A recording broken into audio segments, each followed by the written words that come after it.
Meron ako ditong chicken breast guys, may kasamang wings.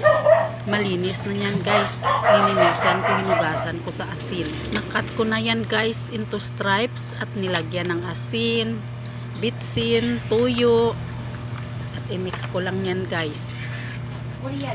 Marinate muna natin.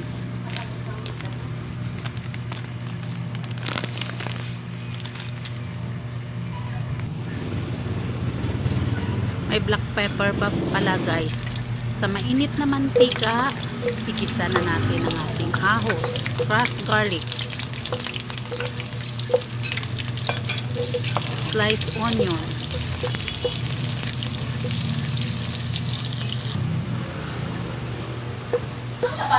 nag-brown na guys ang color at ang bango na yan guys. Lagyan ko ngayon guys ng shrimp paste. Ayan guys, ginamos tawag sa amin guys. Bagoong guys, yan igisa lang natin guys.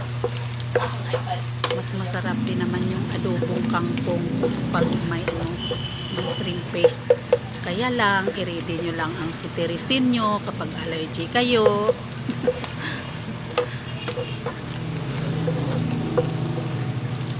Guys, mix lang natin. At ilagay ko ng chicken stripes ko guys. Yung pizza kanina. With chicken wings. Igisa na natin guys.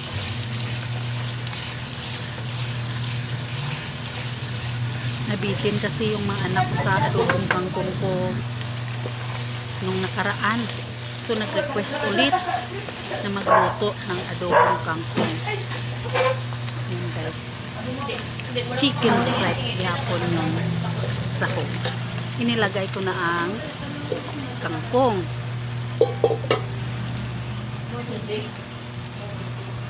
Yan guys. Ganda ngayon ng mga kangkong guys.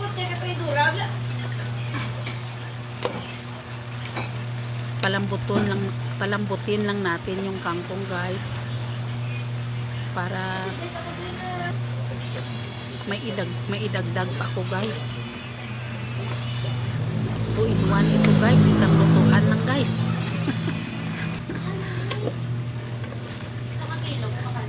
Ayun, sitaw, inilagay ko ang sitaw guys.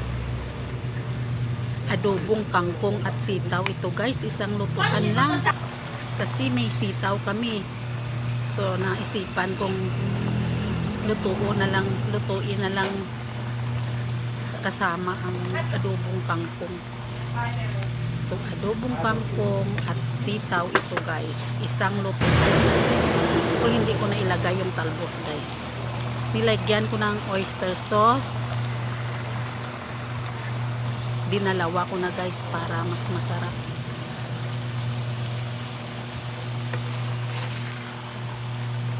Mix lang natin together. Kasi na meron ng asin yan at saka soy sauce before ko niluto guys. Minarinate ko yung ating manok. Pwede rin pala ang manok ilagay guys. Marinate lang muna. Masarapan yung mga anak ko sa luto ko before. Ngayon suka guys. Vinegar. Coconut vinegar yun guys ang inilagay ko. Palutuin nating mabuti ang coconut vinegar at lagyan ng sugar para pampalbalance guys ng ating